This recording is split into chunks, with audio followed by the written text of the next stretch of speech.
In this special episode, we are joined by Maria DeNicola, a pioneer in electrology with over 42 years of experience, and Stephanie's mother, for a heartfelt and insightful conversation. All right, good evening, everybody. So it's a little bit less conventional than we've been doing on Mentorship Hour because I have this special guest right next to me. So when I came out to Arizona for the holiday, I didn't want to miss the class. And so I had moved it upwards so we can go make a gnocchi. And then I messed it up anyway. So we'll be making that on Friday instead. But I have my mother here, Maria DeNicola. And for anybody that listens to this later on, she has been an electrologist. This is her 42nd year, and she's going into her 43rd year, right? And I wanted to take this opportunity because I thought it was kind of a cool idea, and we're going to do the same thing with Joanne probably another day. Any of our mother-daughter duos, is to be able to interview you. So I've got some questions here for you. Are you game? I'm game. You're game? All right. Joanie, anything that I end up not asking also, if you want to like throw a curveball, these are the topics for today, okay? We're going over her personal journey in electrology, the evolution that she's seen, the technological insights, challenges, and opportunities, and her mentorship and legacy, patient stories and experience, and then future of the industry. So we've got some good categories to go over here. So let's kick it off with, let's talk about how you got started in the field of electrology and what drew you in initially. Well, I was in middle school getting electrolysis. I had a bad chin and sternum and upper lip, and I went to an electrologist, Claire Sims, in Miami, Florida, and I laid on her table, and she had a multi-needle machine, one of the ones that are in Stephanie's museum, and she started plugging me up with multi-needle needles, and I'm like, I could do this. Yeah, I could do this. And I never... That you weren't scared. I will, and interesting enough, because we do injections at our office, she sent me to a dentist to get an injection before my treatment. And so not my first experience was pretty painful, but my second experience after I said, no, I'm not doing this, I'll live with the hair. I got an injection, and she went to town on my upper lip with the multi-needle machine, and I just laid there. And back in the day, it kind of was a metal thing. It came over the top of my head like this, and so she was kind of doing it this way, and I was just like, I could do this. Yeah, I could do this. So, yeah. And you said middle school? I was in middle school. Yeah. Wow. Cool. Wow. So I had by the time I was in high school, I think I had no hair left. I just went to her. It just cleared up pretty fast. Wow. And I had hair in other places. I mean, I had a lot of hair, but at least the ones that were visible to other people, I didn't have any hair. But I hung on to it. I was like, I can do this. And so by the time I got into high school, I knew my dad didn't want me to do this. So I was just on it. I was on it all the time. Just like, okay, I'm going to go to school. I'm going to do this. And he's like, I'm going to pay for one school and one school only. And I'm like, okay, electrolysis school. And he's just like, he wanted her to be an investor like him. Yeah, he wanted me to be a stockbroker. And I was just like, I can't even balance my own checkbook, Dad. And I said, I can't do this. But I can take care of people and make them happy. Like I was happy. And so that's how I got started. Over the 42 years, what have been some of the most pivotal moments in your career? Well, pivotal moments in the last 42 years. In the very beginning, it was, a struggle, and it was pivotal just for me to be surviving being the struggle. But as you were, you were so little, and you were. She's been doing this before I was born. Yeah, so we shared a treatment room together with your nursery, and by the time I was pivotal moments. It was just like all the different places that we had been to, trying to struggle to be able to survive, and then going to all these conferences was really cool. All the continuous education.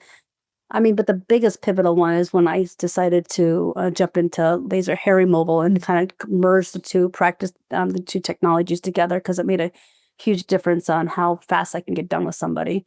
So that was a huge pivotal. And then I was the president of the Arizona Association of Electrolysis. That was pretty pivotal. And I was so young. I was like the youngest person doing electrolysis at the time. I felt like I was the youngest person. Every time we went to a conference, I was with people that were old enough to be my grandma. Because it was an older field. People got into electrolysis who were older at the time.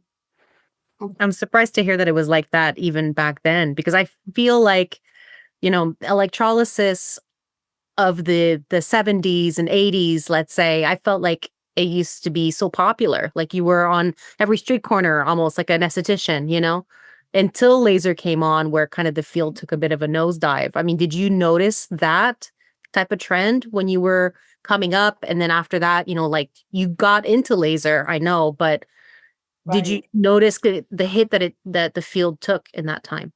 Oh, yeah. So when I first was doing electrolysis, my mom was able to find an electrologist fairly easily because there was, like you said, several of them. They mostly worked out of their homes, I could say.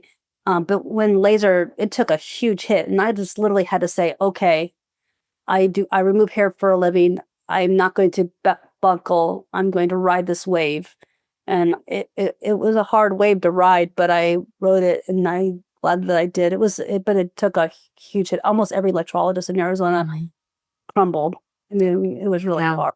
Almost every friend, every colleague, especially when they closed these Arizona Association, it was like a hard hit. So yes, it was a hard hit. But then every time, all these laser clinics, they needed an electrologist. They did, and so that I started to help place people into different clinics, so they were able to get both laser and electrolysis together. Did it take some time before they realized that they still needed an electrologist?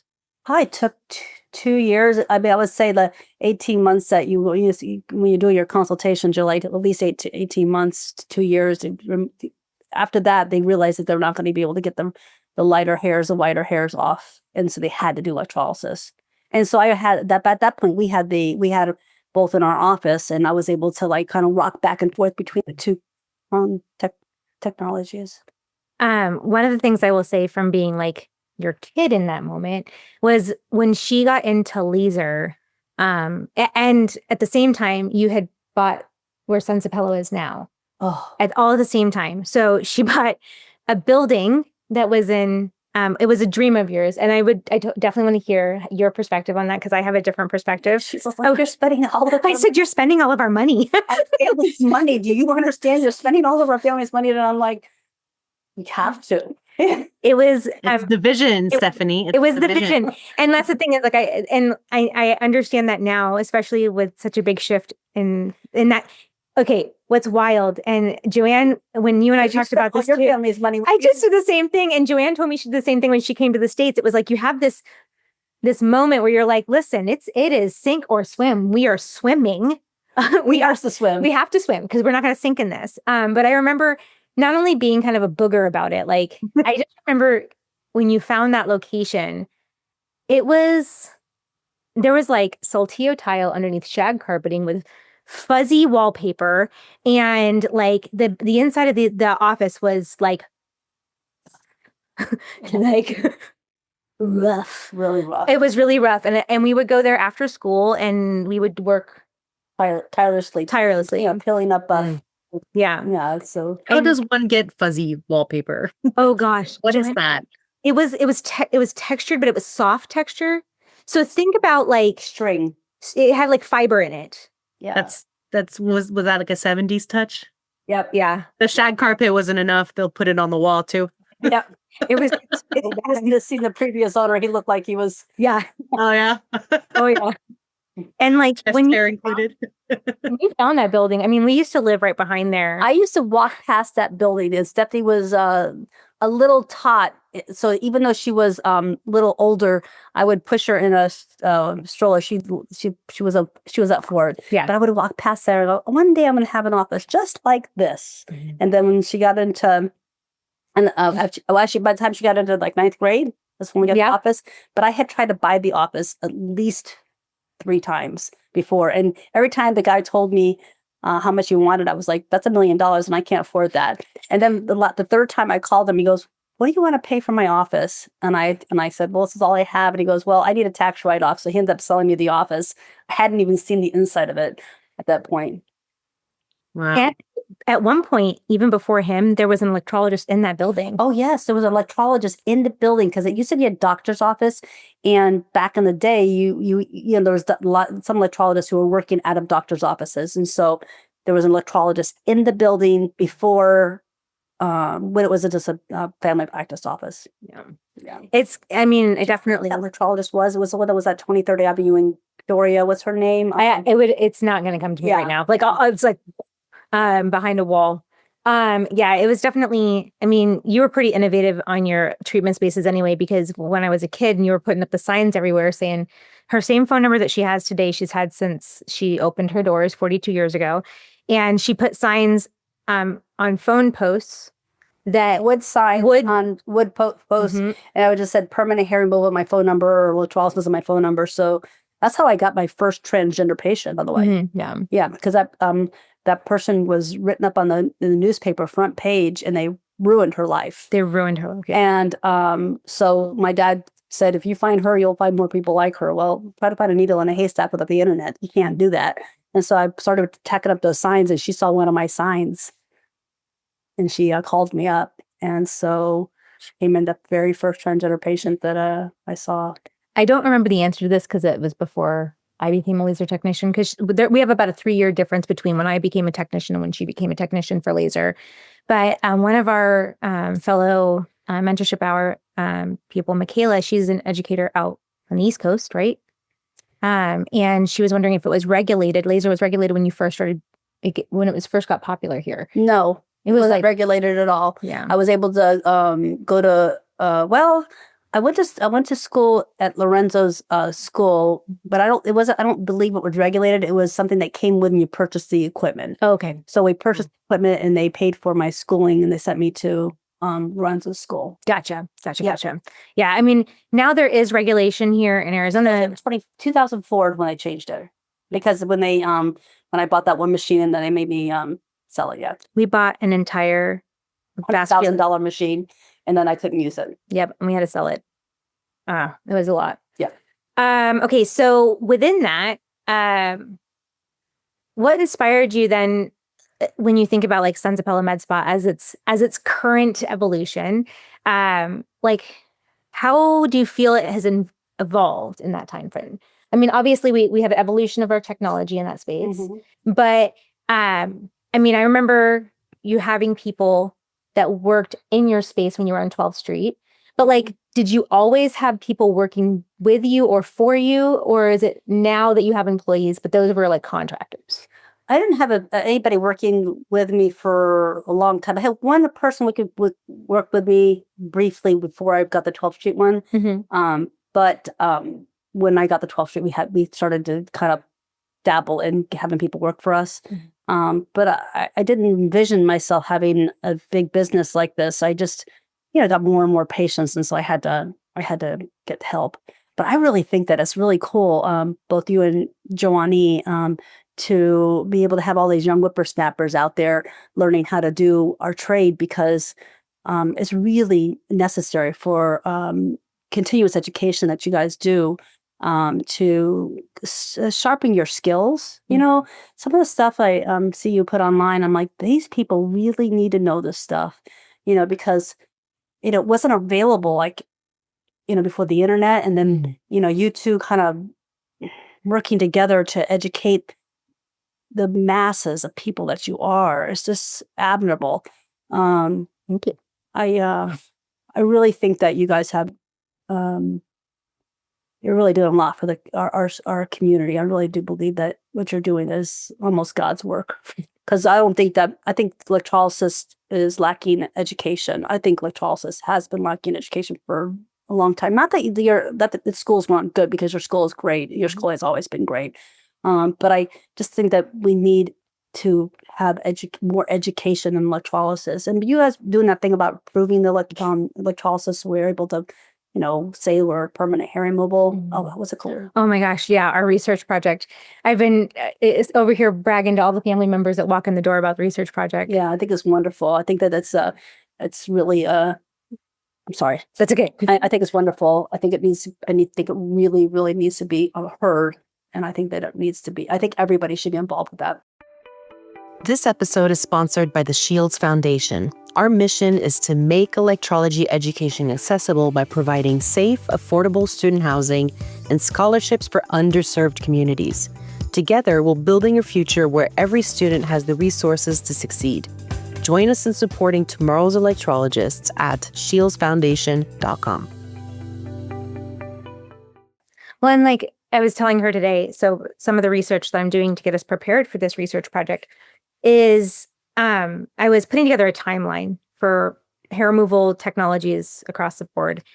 And I know this even before this moment, but every time I read it, it kind of blows my mind that it makes sense for us to be getting this research project underway because there was never any initial research done when electrology became FDA-approved permanent hair removal. Mm-hmm. So it was based off of a very small pool of studying, off of technology that is not what it is, because FDA wasn't even around until I think its inception was 1906, if I remember, as a starting point. You didn't have what we have today.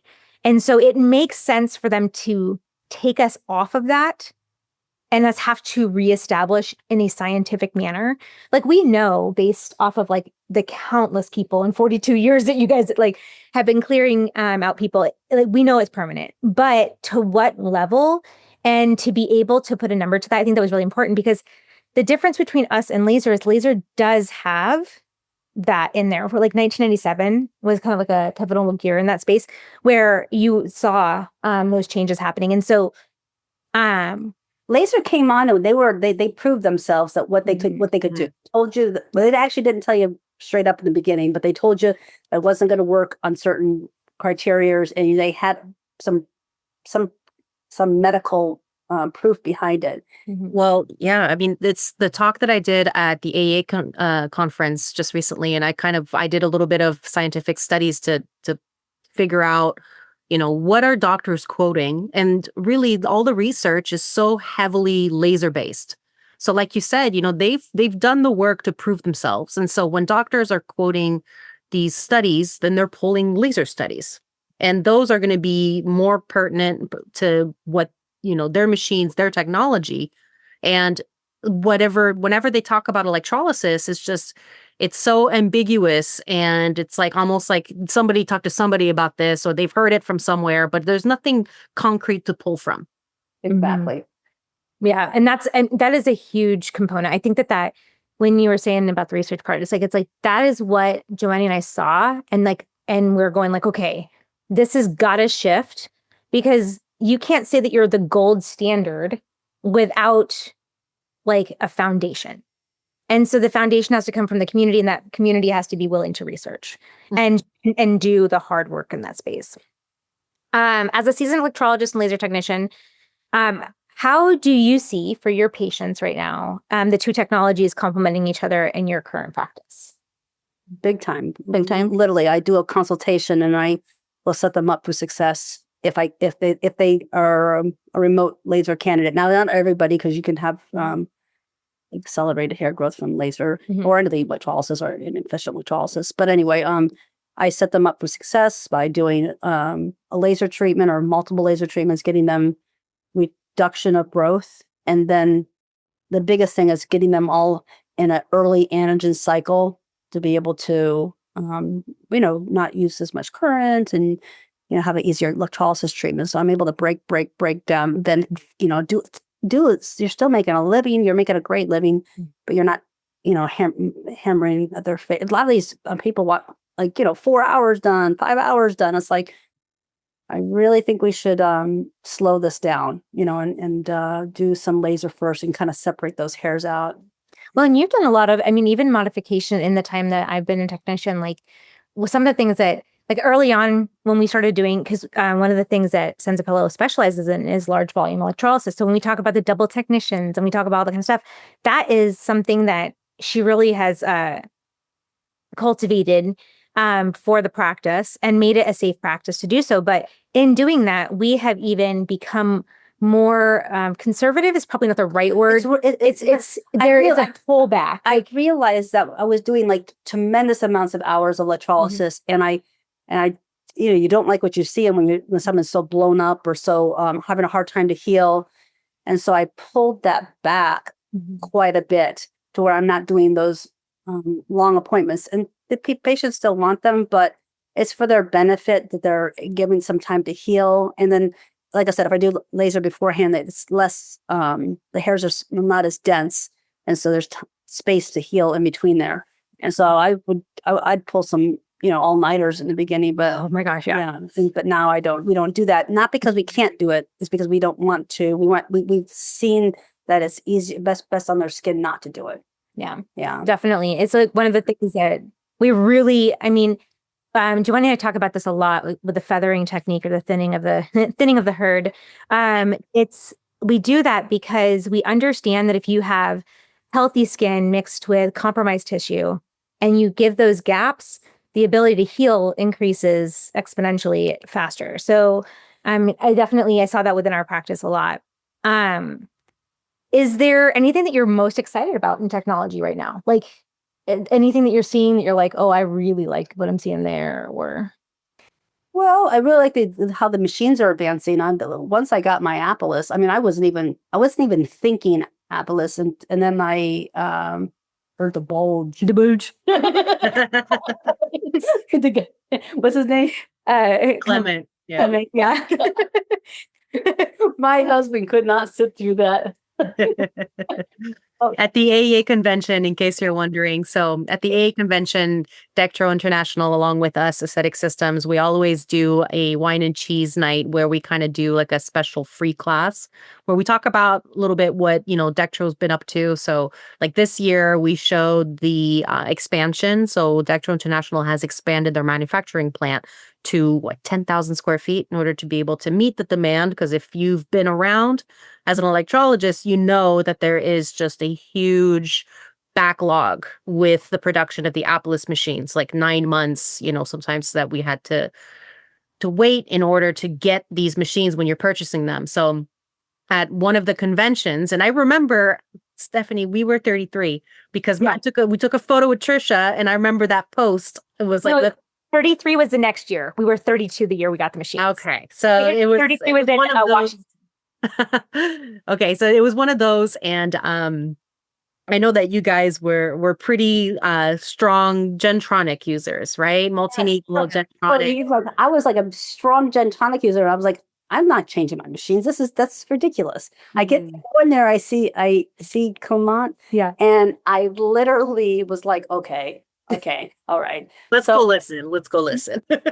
So I immediately bought 4 machines, together, and that was the year you broke your hand too. Yeah, and it was in San Diego that year. That was right. She had the pins in her hand, so she was buying a machine she couldn't even use at that point. Like she was so sold on that machine. I was just like, I was like, and I still am so sold on that machine. I think it's the best one. But to the point where I have 10 of them. Yeah, literally 10 machines I have of your dad's. You're like Ariel. And then my mom and I came to Arizona, so we went to visit you guys to do the training at your office because you had a big staff. So we had set up, and I know that I don't remember how many you had, but I think it was a lot.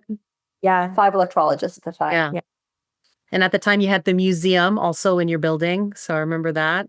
Yeah, it's nice. I'm so grateful that we had set that museum up multiple places, and it just wasn't flying well. And I just like, you know what? It just needs to be seen. It doesn't need to be in storage. It doesn't need to be.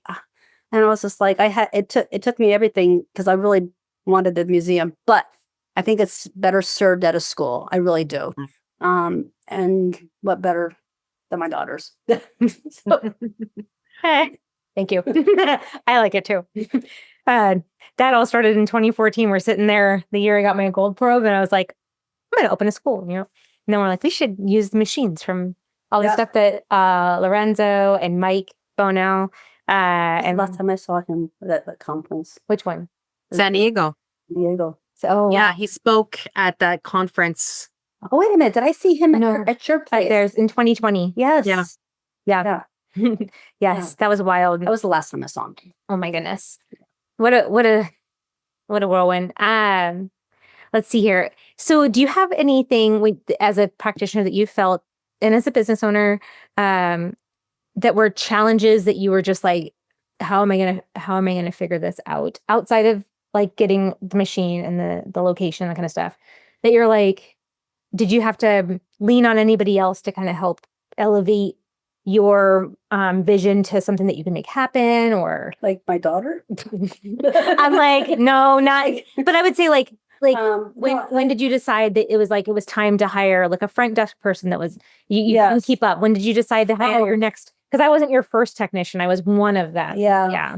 As soon as we got into a larger space, and I was so anti-laser, you have no earthly idea. I mean, I would just sprue it out on people like it's not gonna work, it's not gonna work. And then I got to my place and I was just like, okay, let me try a laser, let me try epilators, let me try all these little things. And question again? I love this so much. What were the challenges that you feel like you faced in that process? Challenges, I mean, like always a front desk, always having a person to answer the phones and be able to schedule correctly. But I think having like a medical director and having a solid medical director was really hard. I mean, we were going through them like a lot, like water. Yeah. And it's hard to hire somebody who has a better degree than you do because they don't want to be an employee, and it's like they want to manage you versus managing. Not that I mean, I manage really easily, but they still didn't want to be managed, and so Yeah. That was a huge struggle. Once you have a medical director, a lot of times they want more skin in the game. And this was her baby, right? This was like it was hard. It was hard. Yeah. Yeah. I definitely I remember just being like, I can't get you to that point this is my baby in that moment, like for you. Right. And every single medical director that I had was only was my medical director because they couldn't really get a job someplace else because they had a dinged up record of some sort. Like they had a drug. Oh, Yeah. all the shady ones. All the shady ones. And I'm like, oh my God, some of the people that I realize that your doctors aren't perfect. They're human, and they have just as many problems as anyone else out there. They can have some baggage too. Baggage, yeah. They can have baggage too. What do you see? Like, what would you say that somebody just starting out in the world of electrology and laser? Because there are people on this that can do both, and there are people who can't. But what would you say to somebody first starting out is like, lean heavily into education, because we need to up our game. We need to have education. We need to what laser electrolysis, even skincare. You need to be able to educate your patients, so you need to be educated yourself. And I don't even need to have any education. I'm in an unlicensed state, and I have everything I possibly can, dig into. And I'm she also catches her certifications like Pokemon. Yes, she's she got her. Were you like that from the beginning, or was it something that you kind of grew to appreciate? I think I was that from the beginning. I literally stepped out of school, and I remember going to my first electrolysis conference back in like 82 in Florida. And I was just like, I was kind of high on the fact that I could elevate myself further and further. I mean, if I could get it, I did it.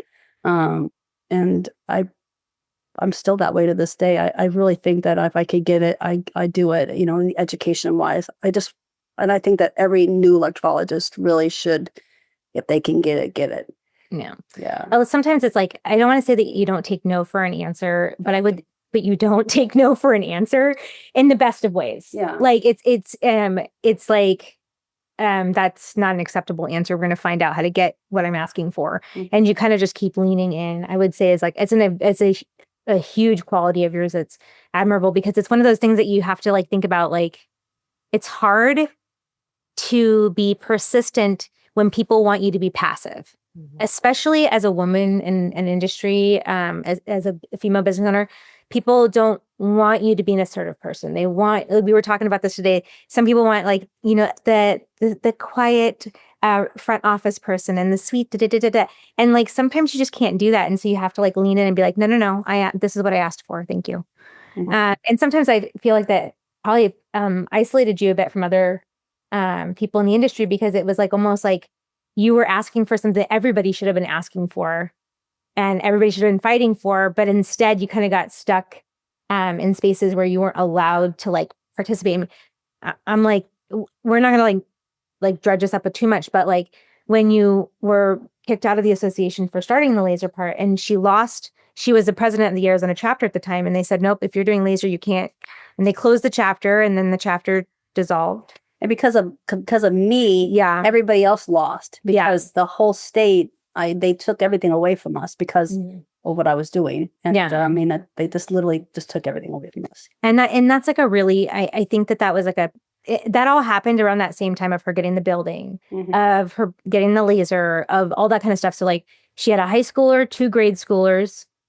Well, not even grade schooler, because G would have been Johnny was just born. Johnny was just born, yeah. So like she had, kids, a new building, a new laser, and then no more community, because they said, hey, you crossed the picket line of sorts, like when people. And they took the whole association out. Yeah. They took the whole association out. It was like, so everybody that has that we were the only communications. Like I would go to these conferences, I would take home these packages, and then I would disperse it to the community of electrologists. It was all snail mail, just so everybody knows. Yeah, snail mail. Yeah. You get these packages, and then you but we all grew, and we're here. So yeah, and I mean, like time passes, and that's why it's like we're not going to dwell on it, because like we were able to grow from it. But those are the things that like do become challenges that you faced, and you got stronger because of it. And I feel like you found a community of electrologists that have like-minded passion in the spaces, like when we met them, or when we hung out with Lorenzo, or like our friends that were like, no, this is actually, we're doing all something. of our electrologists at Sons of Pablo. I mean, I don't hire unless you go to school. I don't have to do that. I don't hire unless you're a CPE or a CCE. I just don't have to do that. I can just do it. Yeah. But if you want to work at Sons of Pablo, you have to have education. You have to have the continuous education. And you train most of them. Yeah. Yeah. Yeah, I walked into the office today and I was like, oh, all my Zaplings are here. Yeah. I walked in there and I was like, and they all wanted their certificates reprinted today with my new logo. Yeah. And so like I'm like, all right, like up at the front desk while she's zapping in person before the holiday. Okay, so next, and if anybody has questions, I didn't see anything pop into the chat, but how many people on this chat? Right now we have 8. Oh, right? good. Yeah. It looks like. Not including the 2 of us. Yeah. So I would say, what keeps you passionate? Like patience. The patience. Yeah, I mean, like the permanency of it. I really, I still dig it. Yeah. I love, getting done with the treatment and going, that's my work right there. I can 40 years into it. I'm like, I'm passionate. I mean, I'm also want to retire, but I am passionate. She's like, I'm passionate over there. When it comes to like that satisfaction of the permanence, I've also noticed that sometimes, just like all of us, when you get a really juicy hair or a juicy ingrown, you can't stop yourself from like she likes to show her trophies off. Take pictures of them. Today, when I went into the office, because of my hormones and that kind of stuff, I have like a couple new little hairs. And so she's like, what are we zapping? And like, I did a little video of her zapping my face with the laser, just like piece by piece, the little like zones that we can still grab with laser. They're not that much, but they're enough. But you are enthusiastically doing it. She was like, okay, in the family group chat, this is a holiday week, right? So in the family group chat, she's like 15 people. She goes, I'm going into the office on Tuesday. Does anybody want anything zapped? Like it was. Was there a line down the just a couple? Yeah, I have a hint. All the girls want their, of course, stuff done. She actually, one of our cousins who is only Italian speaking, came out to visit, and there was a miscommunication in language, and she brought my cousin back and lasered everything. And the daddy, she came out, and the husband's like, I wanted that hair. Well, in Italian, he says, I wanted that hair. And I'm like, he did that. It was one time. You'll be fine. So, yeah, those are like those moments. Yeah, she's definitely passionate about it.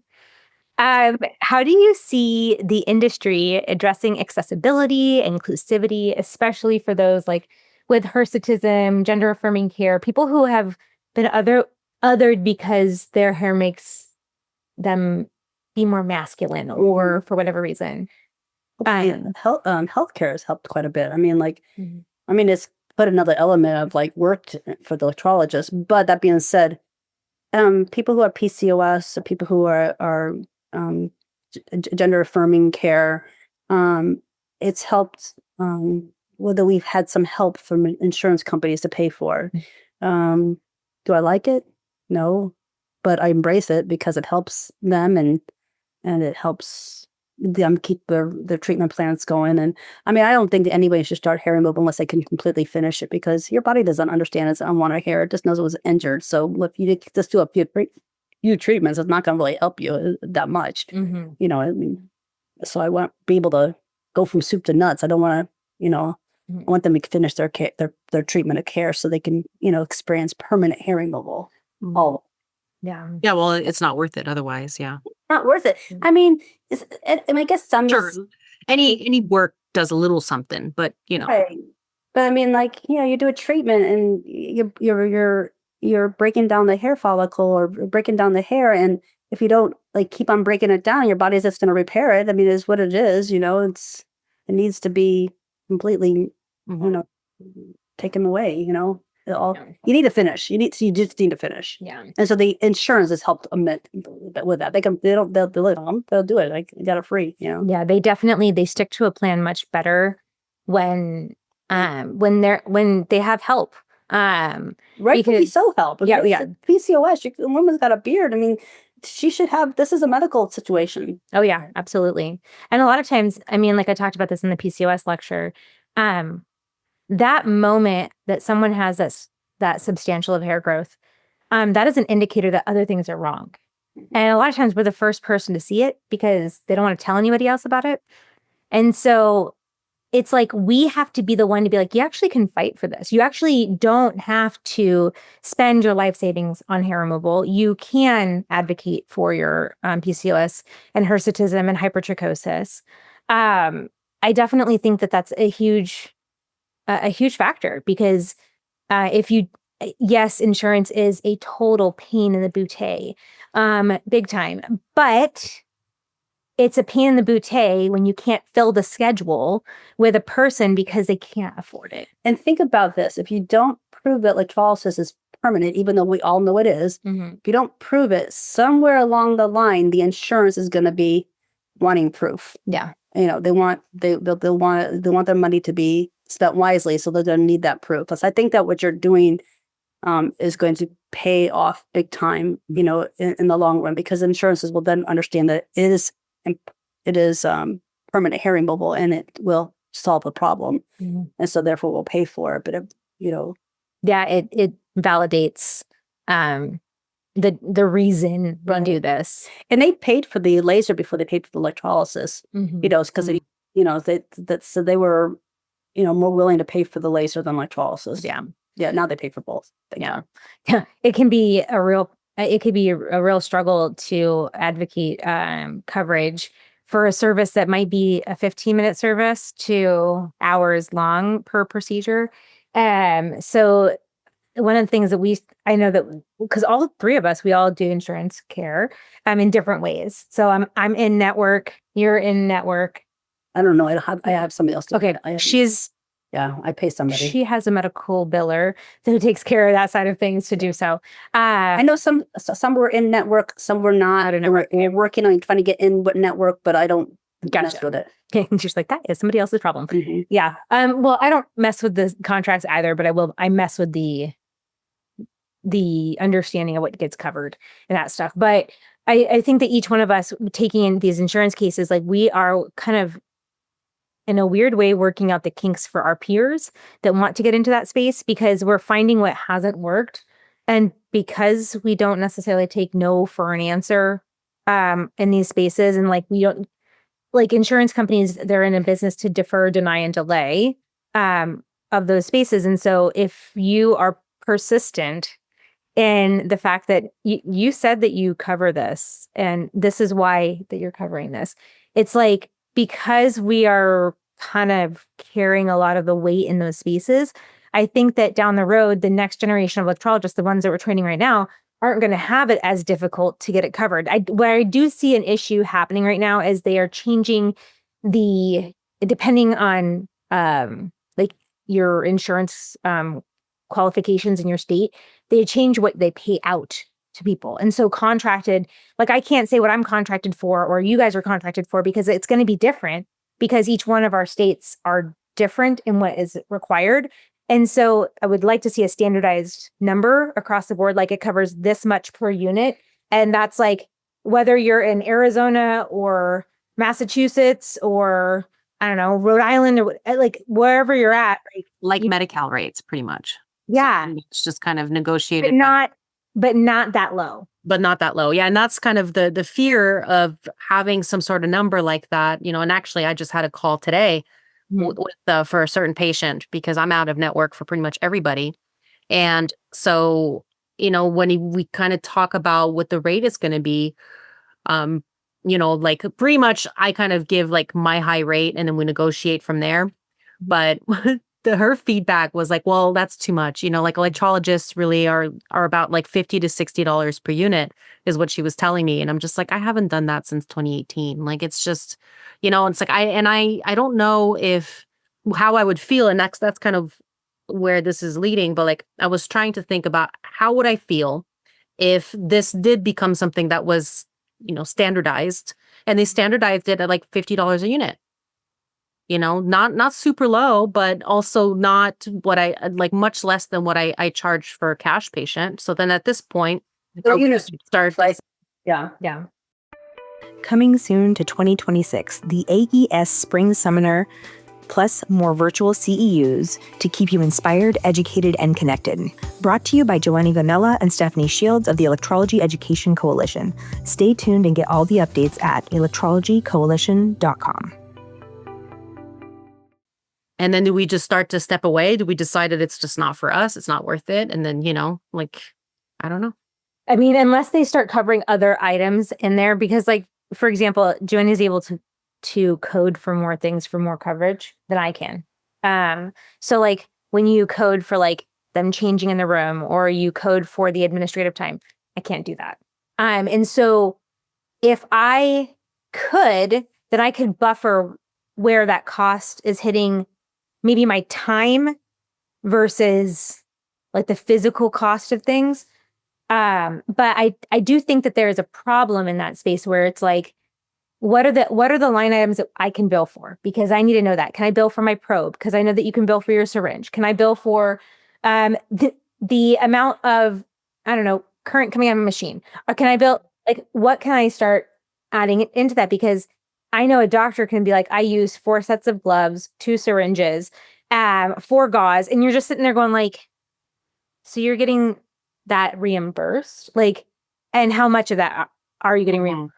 I also know that the other big thing that we face is you usually, if you're getting a medical director, nurse practitioners, by and large, are the best medical directors for an electrology practice because they want to partner. They don't want to take over. Okay. Which is awesome. But nurse practitioners get paid less for their oversight of us than a doctor does. So that means that they make, if say, for example, each person goes in there for 30 minutes, okay, of whatever that bill is. If a doctor went in there for 30 minutes, they get to bill at a higher rate. And insurance companies then complain when nurse practitioners go for that because they don't want to pay the NP what they pay the MD. And so it's just like you have like these, it's like, okay, I can do all the same things, but now what? Well, this insurance, what was a stickler is that you don't get paid for the treatment for multiple months later. Mhm. Us. Mhm. And if you don't catch the technician, your employee doesn't write the proper notes and it gets kicked back, it's hard to keep track of who's been kicked back, who's paid, because there's so many months, or at least a month, before you can get paid for that. So you have to keep track of yesterday and the future and the present, of course. But, and so if anyone's on this thread and they have employees, it's pivotal that they do proper SOAP notes. Or you are an employee. Yeah. Hear it from these employers right now. If you are not charting, we don't get paid unless we chart it. Oh my God. It's a thing, right? And so that means that if we're not getting paid, there's no money to pay out, right? And you already paid out. So you already paid out because you paid them hourly, most likely in those spaces. That's a problem.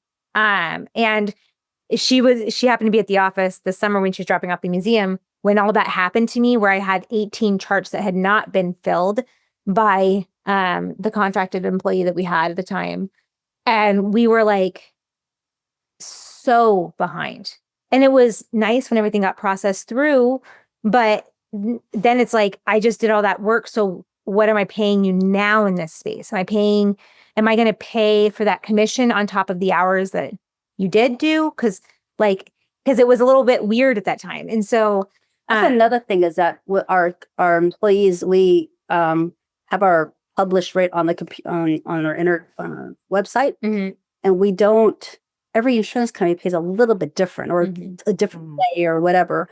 And so we weren't able to keep track of commissions. And so now we just pay on our rack rate. So we call it our most highest rate. So we charge $100. That's what I do too. I just kind of have a set amount that they're able to kind of put in to calculate their commission from. And then whatever I negotiate on the other end is between me and the insurance company. It goes towards paying for all the headache and the claims and all the stuff that I have to follow through. So yes. And I literally, you're going to not have insurance companies pay for a portion of your treatments. And so it eventually works out in the wash. Yeah. So I've had a technician get upset with me that we're getting paid more for a certain treatment. And I'm like, it's rack rate. That's what it is. One of the questions I had for you is, do you mentor the people who come to you, even after they've gone to school? How do you nurture the employees in your office now? And what do you encourage them to do when it comes to their education? Like, what are you asking of them? Continued education? Are you having like one-on-ones with them if they're concerned about their growth? Like, what are the things that you do? I literally go into everybody's treatment room at least once every other week. And I will talk with them about what any issues that they might be having, any patients. I will bring up patients. I actually pay somebody to go through every note now. And so I get I'll show it to you, but I get what is missing in the note. And so I will go in there and address about every couple of weeks, or even every week if I can, just any issues. And then also I'm always talking about continuous education with them, because, they didn't even, people don't know how to write a proper note, and so I will have to go over all of that, Yeah. Well, I mean, and quality control is super important, and so as I think that a lot of people come out and they want to have their own business, which is great, and they want to have employees, I had a graduation here at school just this past Saturday. And so one of the questions that they had, and you can answer this too, was like, what is one of the hardest parts of being a business owner? And so my answer was dealing with people, whether that was dealing with, your clientele, which you have a lot of good, but then, you have to deal with a lot of entitlement and lots of different issues. And then dealing with the employees and all of that kind of stuff. I think that's probably, the most complicated part. I wouldn't say the worst part, but the most complicated part tends to be dealing with the people, Dealing with both difficult patients, and then you being an owner and a boss could probably be the loneliest spot in an office, because you're just dealing with, if everything's going well, then everything's great. But when you're dealing with, a particular person constantly being late, or constantly calling in sick, or no notes. I just gave Stephanie a bunch of my tennis shoes because I was having like everyone wearing the shoes that they hike with, or something like that. So I wanted to have a standard outfit, this shirt. Down to the shoes. Down to the shoes. So Stephanie got all my fancy tennis shoes because they're all like Rainbowy. out. Yeah. So yeah, that is a hard one because I remember and this was actually when I first started as a technician. I mean, you said dress for the part stuff, and it was at that time, I didn't have a lot of confidence in my body. I was dealing with a lot with my my history of just not liking my body, right? And I just didn't know how to make myself feel good in that clothes. And so you're just you just got to dress for the part. You got to dress because for a part that they're paying you a lot of money for. They don't want to see you come in with wrinkly clothes. And it was pivotal for me because I definitely agree when I look at other people. I'm like, oh my God, that person looks beautiful, but I wasn't valuing myself that same way.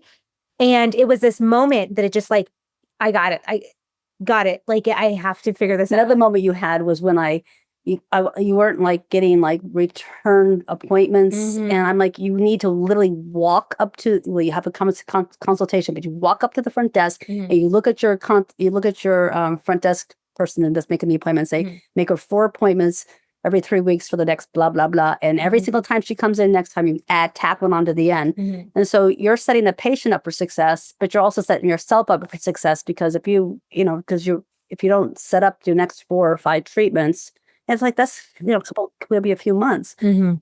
You're willy-nilly, you Yeah. got to set yourself up for success. If you don't set yourself up for success, who else is going to? And so how many times have I said Oh my gosh, yeah. And then it was one of those things okay, well, we got this. And we're gonna set up for success here. Sure. But it was a thing. I definitely would walk away from there and I'm like, oh well, Ruthie was the one that was working the front desk and I'd be like, okay, thank you, bye.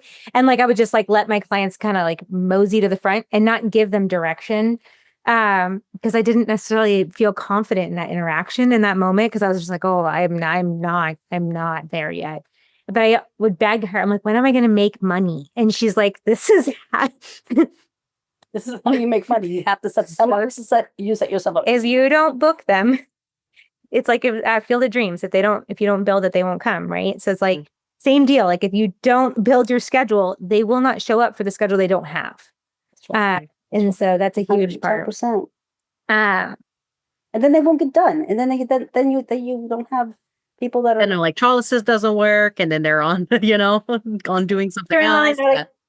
Just they're online complaining. Yeah, it's a slippery slope.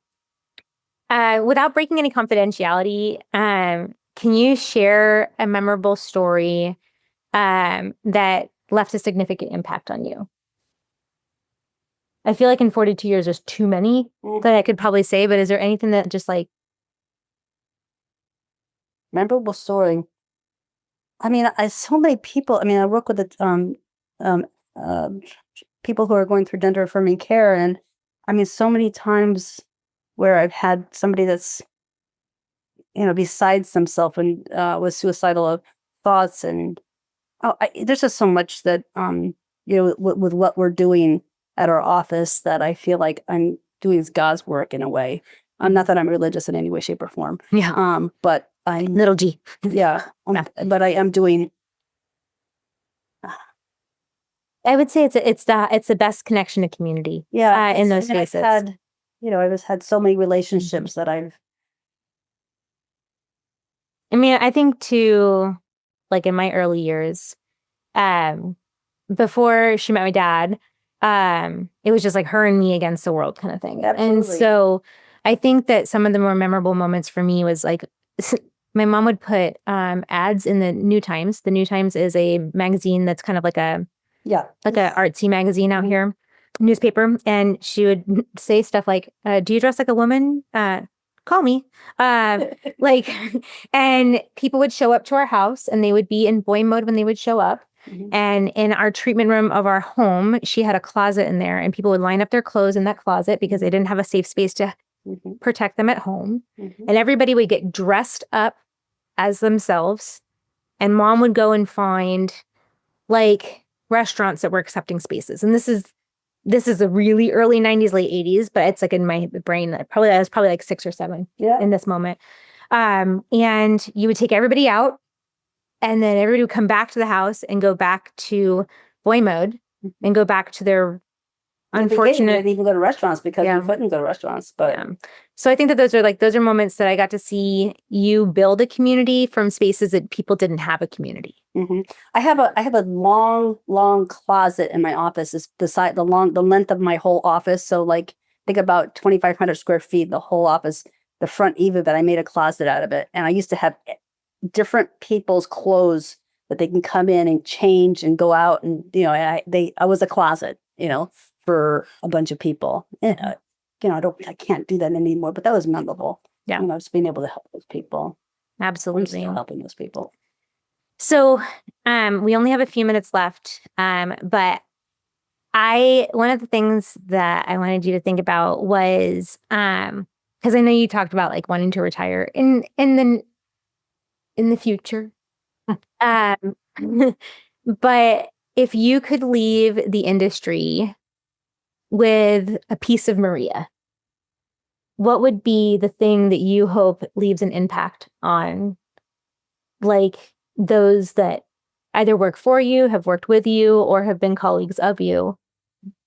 When we had the Arizona Association, the best part about that association was just having colleagues that you can, talk to, and I feel like I really want to be that colleague for somebody like when Lisa. Oh yeah, one of your students, Lisa. Yeah, she's adorable, and she can ask me anything, and I'm like, okay, I'm coming to your office now, and you're going to do my treat. She's going to do a couple hairs on me, and I recently went on testosterone, thank you, and old age, and then I got a few hairs. But anyway, so just helping those newbies get their footing. I'm on my way out. I just want them. I will never believe it. She will be. Just so you guys know, what we are sitting in right now is they built an efficiency on the home, and she turned it into a home treatment room. Can't quite let go, huh? And everything is tucked away in the closet because of all the cousins being here. Yeah, we turned it into. This is going to be a bedroom for the week. Yeah, but Lisa comes here. So, I even when you retire, I feel like that would be like you'll still have your favorite hair follicles that you're like, yeah. let me find something on you to zap. Yeah, I want the associate. I would love to see the Arizona chapter of electrolysis reopen again, but not my lifetime probably. But that being said, I think the community of electrologists should really be a community of electrologists, and help each other. Plenty of hair out there. Oh my gosh, yeah. That is.